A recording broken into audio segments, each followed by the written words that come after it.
The stars were silent, as they had always been. Far beyond Pluto, in the deep dark of the Kuiper Belt, an old listening satellite floated alone. It hadn't received anything in years. It was cold, forgotten, and nearly dead. But on that quiet night, something changed. A signal appeared. Faint, distorted. It came in short bursts like whispers from the dark. The satellite's system blinked to life for the first time in a decade and forwarded the message to Earth. At Command Center Omega, deep beneath Earth's surface, a young technician named Rain received the alert. He almost ignored it. Old satellites sent garbage all the time, but something in the pattern made him stop. He listened closely. The sound repeated every 13 seconds. Not random, not natural. This was a message. He called his supervisor. Within 2 minutes, High Command had taken over the room. Military officers, code breakers, and scientists flooded in. The message was heavily encrypted and in a language Earth only half understood.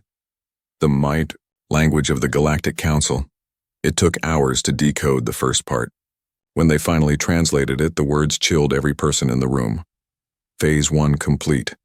Human colonies deactivated. Phase 2 begins within 36 cycles.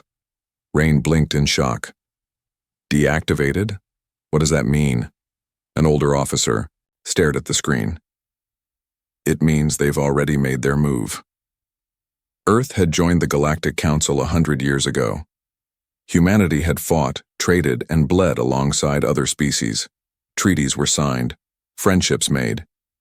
Or so they thought, but this message proved otherwise. Within minutes, Earth Command tried to contact all outer colonies. Mars didn't respond. Europa didn't respond. Titan Station sent one final burst before going silent. Earth wasn't under threat. Earth was already under attack. The president of Earth was rushed to Omega Base. Generals showed her the message. Scientists explained the code. She didn't speak. She only nodded and said 3 words. They betrayed us. A secret meeting was called. The War Council was formed. Only the top leaders of Earth were allowed inside. The room was silent except for the hum of electric lights. General Hart, a man known for his calm voice during storms, stood at the front. We've been betrayed by the Council. This message proves they've already taken 3 of our colonies. We don't know how far this goes. We don't know who to trust, but I do know one thing. If we wait, we die. Someone asked, but why now? Why betray us after all these years? A scientist answered, because we're winning. Humanity has grown fast. We've learned too quickly. We've taken what they feared we would take. Respect. The room fell silent again. Finally, the president stood up. No more diplomacy, no more silence. We send one message to the stars. Humanity does not forget betrayal. That same night, Earth's global net was shut down. Everything went dark. The only people who knew the truth were those in Omega and the Council. Panic would come later. For now, action came first. Across Earth, secret bases woke up. Old warships, mothballed and forgotten, were reactivated. AI systems long banned were given new life. Factories turned on in the dead of night. Soldiers were recalled. Spies were contacted. Project Vengeance had begun. Far from Earth, on the edge of Council space, a human cargo ship named Horizon Echo flew its regular route. The crew knew nothing of the betrayal. They carried medicine and tools to a small alien station, but when they arrived, the station didn't answer. Captain Arlen decided to dock anyway. The station was quiet, too quiet. As he and his crew moved through the halls, they found no one alive. Just signs of a struggle, burn marks, shattered walls, and blood. In the control room, the truth appeared. A video log played automatically. A Council warship, one of their own allies, had attacked the station. The alien workers had begged for help. The ship didn't fire back. It just watched. And when the human ship tried to leave, it was ambushed. Only one crew member escaped using an emergency pod. She didn't scream. She didn't cry. She just whispered one line over and over. They turned on us. They turned on us. Iwao. Escape pod drifted for days before it was picked up by a stealth scout. The footage from the attack reached Earth, confirming the worst. The betrayal wasn't just silent, it was calculated, planned. Earth's leaders had no more doubts. In the EO, Shadows of the Galaxy, a council species named the Varkon met in secret chambers. The Varkon were old, powerful, and afraid. They spoke with cold voices. Humanity cannot be allowed to rise. They learn too quickly. They fight too well. They unite others. The High Council leader said, "End them now." Before, it's too late. Orders were sent. But unknown to them, Earth had already broken into their network. Human hackers had tapped into the Council's systems weeks ago. Every message, every secret, every plan. Earth saw it all. They knew where the next attack would be. They knew who the traitors were. They knew what had to be done. General Hart stood before a giant digital screen showing all Earth colonies and enemy movements. From this moment forward, no more diplomacy, no more delay. Earth strikes back. Project Vengeance released its first unit, the Night Star Squadron. Elite, silent, deadly. Their mission was to recover survivors from Mars and destroy any Council presence there. As they prepared to leave, Captain Nira of Night Star stood in front of her squad. Her voice was calm but hard as steel. "We're not here to beg, we're not here to explain, we're here to remind them. Humanity is not weak. Not now. Not ever." Their ship launched without warning. Silent engines, no transmissions. Pure stealth. Back on Earth, news began to leak. A few journalists, sensing the truth, started asking questions. Why were communication towers shutting down? Why were factories working non-stop? Why were all military personnel disappearing? The public began to worry. Then someone hacked the global feed. A message played across every screen, every phone, every display. It was the President of Earth. Her face was serious, her voice steady. "Citizens of Earth, we have been betrayed. The Galactic Council, once our allies, have turned against us. They have destroyed our colonies, killed our people, lied to our face. But we are not afraid. We do not forget. We do not forgive. And starting now, we strike back." Panic turned into rage. Rage turned into unity. Earth had been divided before. Nations, politics, greed. But now they were one people, one world, one goal: to survive, to fight, to win. In deep space, Night Star reached the red soil of Mars. They landed quietly. No lights, no signals. They moved through abandoned human outposts, finding signs of battle. Walls scorched, turrets broken. But no bodies, until they reached the old mining sector. There, deep underground, they found the survivors. Trapped, hungry, but alive. They had fought back and held their ground. Captain Nira saluted them. "You didn't fall. That's all that matters." They helped the survivors onto the ship. But just as they were leaving, a council ship appeared. Night Star had to choose: run or fight. Captain Nira looked at the crew. "We're not running." The battle was short, furious. Human weapons were sharper now, faster, smarter. The council ship didn't expect resistance. It was torn apart in space, its pieces falling to the red dust below. Night Star returned with the survivors and the council ship's data core. Inside were plans for a full-scale attack on Earth. The council hadn't just betrayed them. They were planning to end them completely. Back at Omega Base, General Hart looked at the data. His voice was low. "They wanted to erase us from the galaxy." The President stepped forward. "Then let's make sure they never forget us." The stars were no longer silent. Now they echoed with war. And for the first time in galactic history, humanity was not asking for a seat at the table. They were flipping the table over. They would fight. They would strike. And this time, there would be no mercy. The message from the stars had spread faster than light. Earth was no longer in the dark. They knew the truth, and that truth had changed everything. The betrayal was not a rumor, not a mistake. It was real. Their allies had turned their backs. Their promises were broken. Their trust was burned to ashes. Deep under the surface of Greenland, inside the most protected place on Earth, the leaders gathered once again. The lights were dim. The air felt heavy. Everyone knew what was at stake now. This was not a fight for colonies. This was not a battle for land or resources. This was survival. General Hart looked at the table of commanders. We don't wait anymore. We prepare for the next move. We strike before they do. His voice was calm, but there was weight behind it. The kind of weight that came from experience. Everyone listened.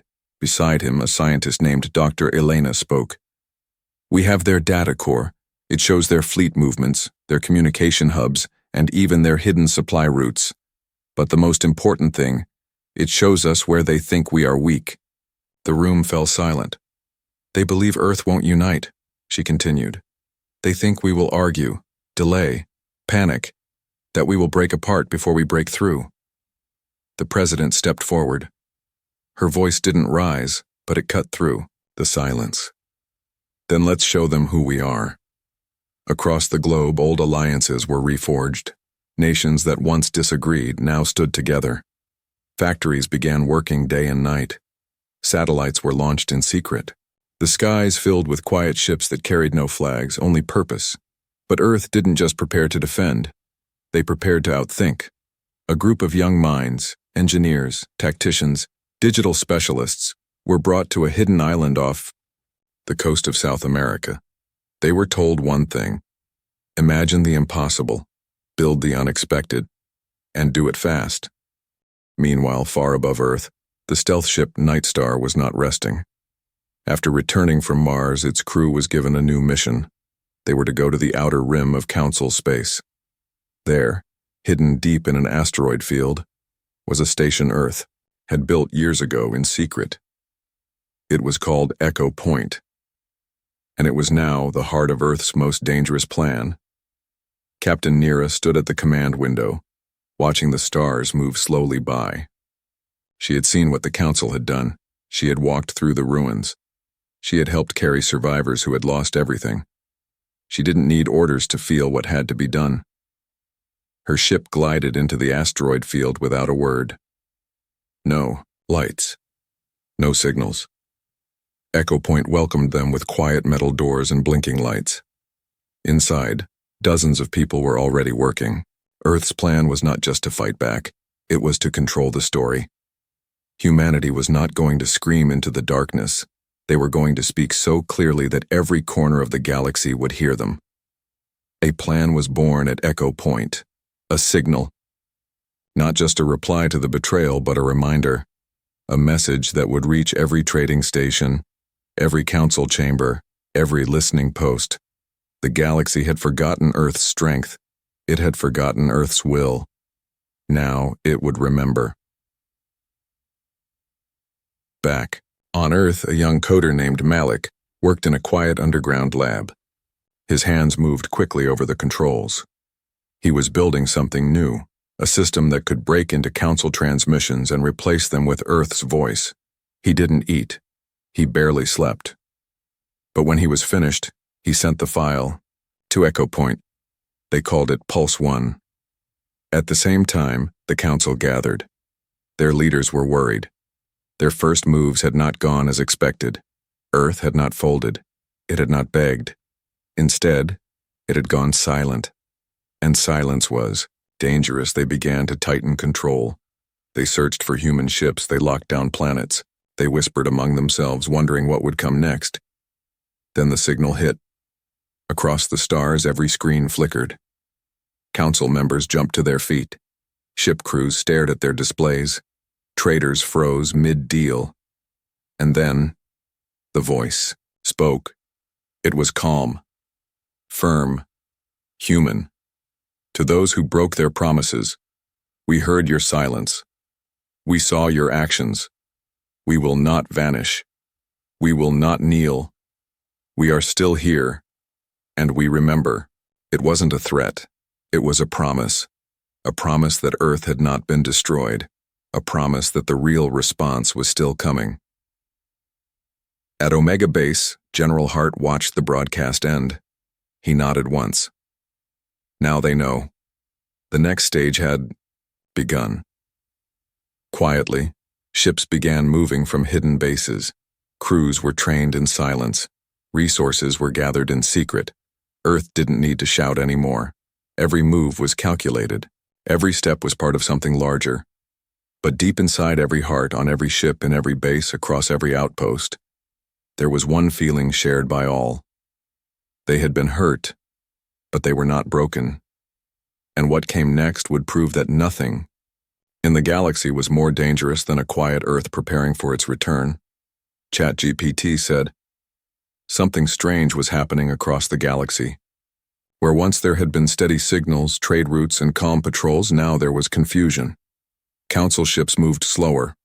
Officers whispered in back rooms. Questions began to rise among the lower ranks.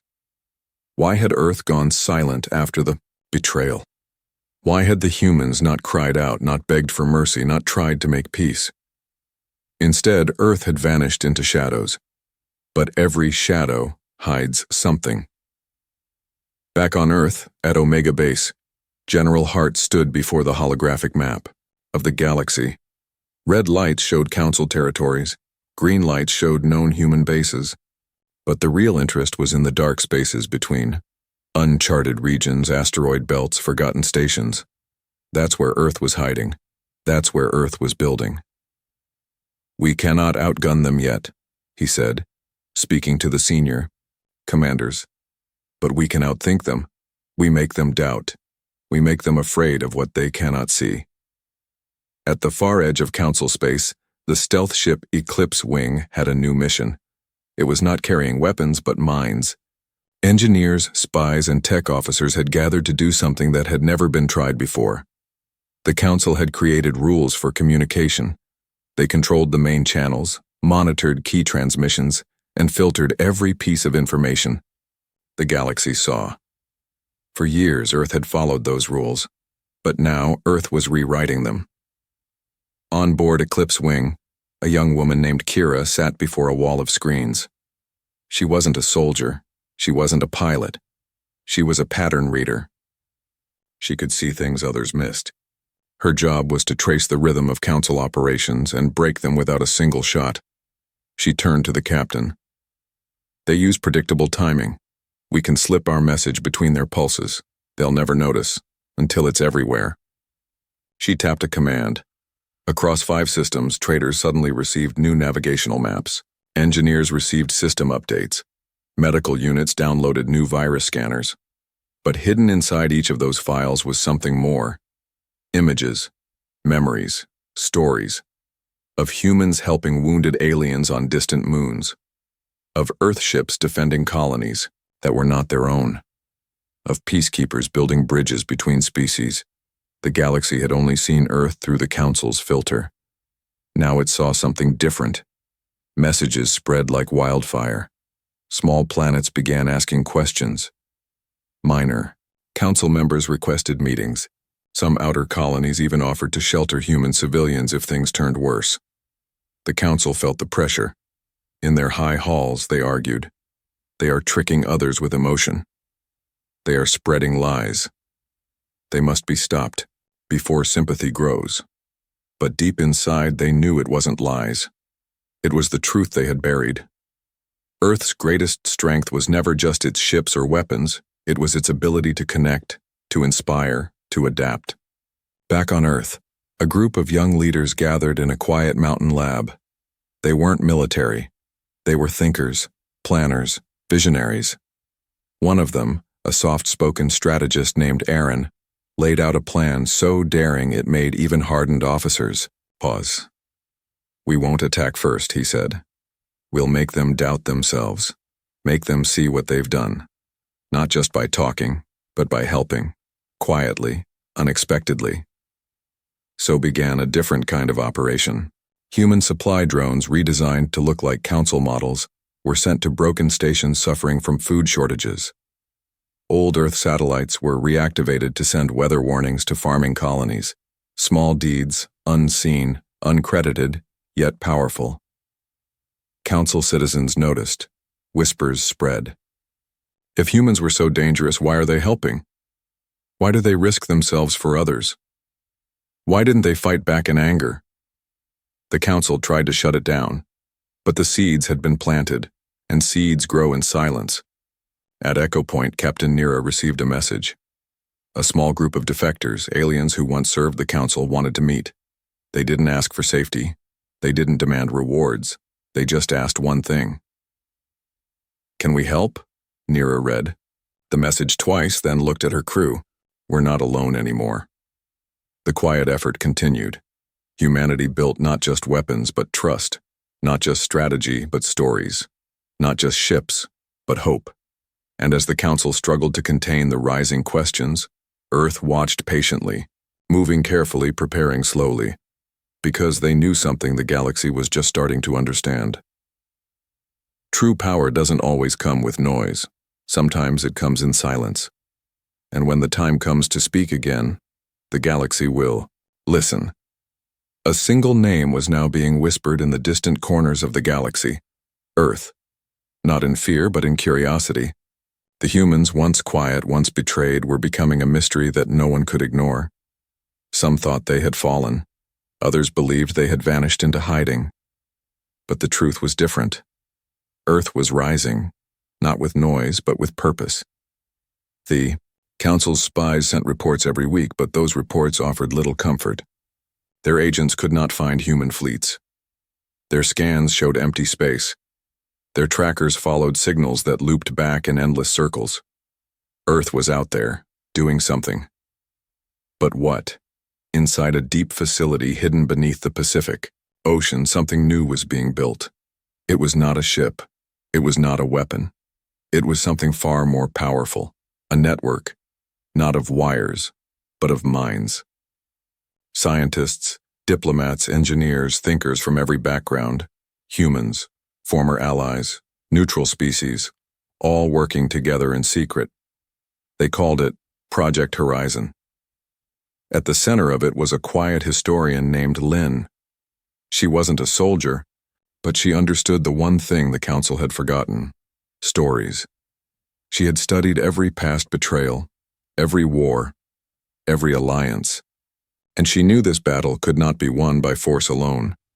"We must remind the galaxy who we were," she said in a quiet meeting, before the council rewrote the story, before they erased what really happened.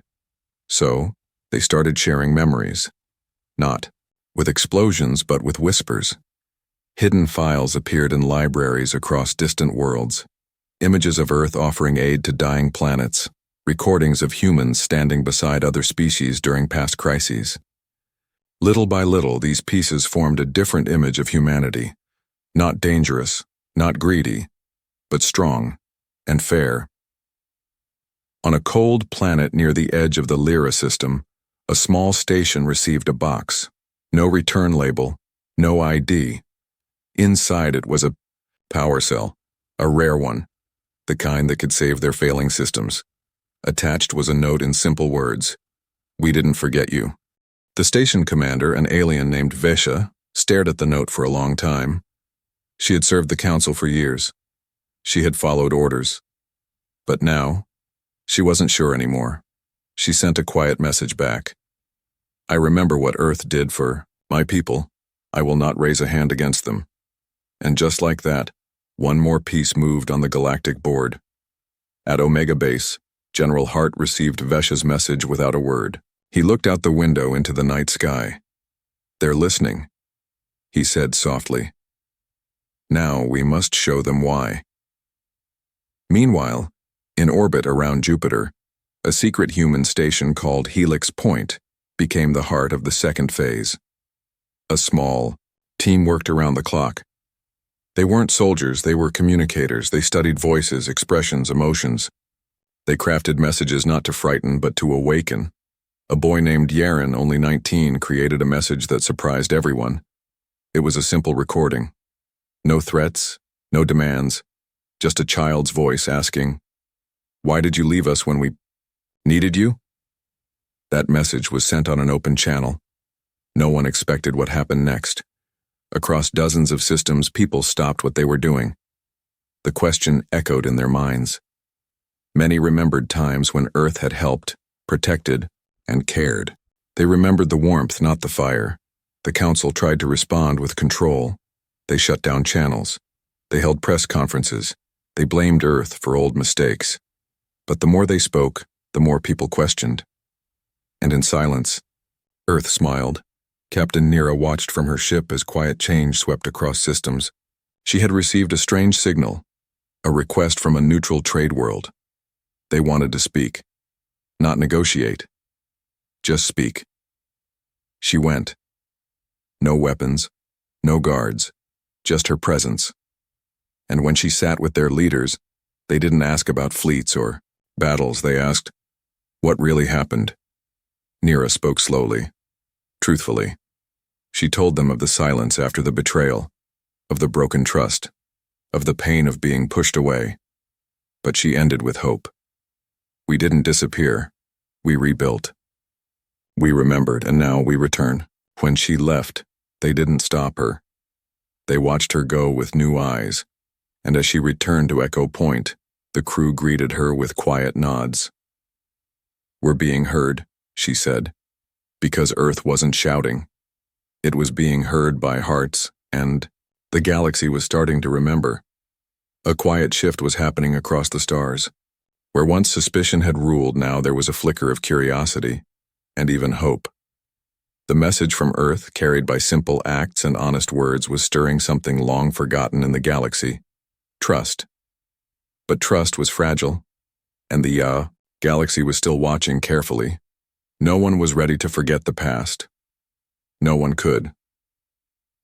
Deep within the human network, hidden beneath the vast deserts of the Australian outback, a team of analysts worked tirelessly. They studied patterns in the Council's movements, listening for signs of reaction. It was a delicate balance. Too much action might cause panic. Too little would let old fears grow. The strategist, Aaron, had warned them. We don't want war. We want understanding. But understanding takes time. Meanwhile, on the other side of the galaxy, a council official named Marvek sat alone in his chamber. He had long doubted the council's path. The whispers about Earth's true nature had reached even his ears. But loyalty was hard to leave behind. His world depended on the council's power, on order. Yet, the stories of Earth's kindness troubled him deeply. He began to wonder, could there be another way? Marvek secretly sent a message, an invitation to Earth's diplomats. He requested a meeting in neutral space, far from prying eyes and harsh judgments. It was a risk, but a necessary one. On board the human ship Odyssey, Ambassador Alara prepared for the meeting. She was calm, but her mind raced with possibilities. Could this be the start of real change, or just another trap? As Odyssey entered the neutral zone, tension filled the air. The meeting place was a small asteroid station, quiet and isolated. When the council delegation arrived, the humans greeted them with respectful silence. Alara began gently. We don't come to demand or to accuse. We come to share truth. For hours, stories were exchanged. Earth told of the betrayal, the silence, the rebuilding. Marvek shared his doubts, his fears for his people. Slowly, walls began to crumble. The council delegation saw not enemies but neighbors, beings with hopes, fears, and dreams. Back on Earth, the news of the meeting spread quietly through the network. Some celebrated, others watched suspiciously. Change was never easy. At the same time, on a small moon in the outer systems, refugees from forgotten wars gathered. They had heard whispers of Earth's help. Food and medicine arrived silently, saving lives. Children laughed where once there was only silence. These small acts were changing hearts, one life at a time. Captain Nira received a message from these refugees. It was simple but powerful. Thank you for remembering us. Her ship moved forward with renewed purpose. Yet even as bridges were built, shadows remained. Some in the council saw Earth's rise as a threat. Secret meetings plotted to block any peace to keep the galaxy divided, but the seeds of hope were growing too strong now. Ilara's team prepared a new message, one of unity and peace, sent not as a command, but as an invitation. They called it the Circle of Stars, a promise that Earth would not seek to dominate but to stand beside others. Across systems, the message was received with mixed feelings. Some embraced it, others doubted. But in every corner, the conversation had begun, and that was the true victory. Because Earth knew that the greatest strength was not in power or fear, but in connection. And as the galaxy watched, the silent war of suspicion was slowly turning into a story of hope. The galaxy was changing, but not all eyes welcomed the shift. Whispers of fear and doubt still echoed in hidden halls. The council's grip on power was strong, and many were not ready to let go of old rivalries. Yet even in the darkest corners, the quiet light of hope was growing brighter. Earth stood at a crossroads. After years of silence, after years of being forgotten, it was no longer a distant memory or a lost planet. It was a beacon, a symbol that trust could be rebuilt, that unity could grow from broken pieces. Ambassador Ilara stood on the bridge of the Odyssey, looking out at the stars. The Circle of Stars message had spread farther than anyone expected. Ships from unexpected places now answered calls for dialogue. Minor systems once ignored were sending envoys. Even some within the Council's own ranks whispered about change. But with change came challenges. A new alliance was forming. A coalition of planets who believed in the vision Earth offered. They called themselves the Unity Pact. They were small, diverse, and hopeful, yet their very existence threatened the old ways. At Omega Base, General Hart prepared for what might come next, not with weapons, but with strategy. "We must be ready," he said, "not for war, but for the battles of trust and truth."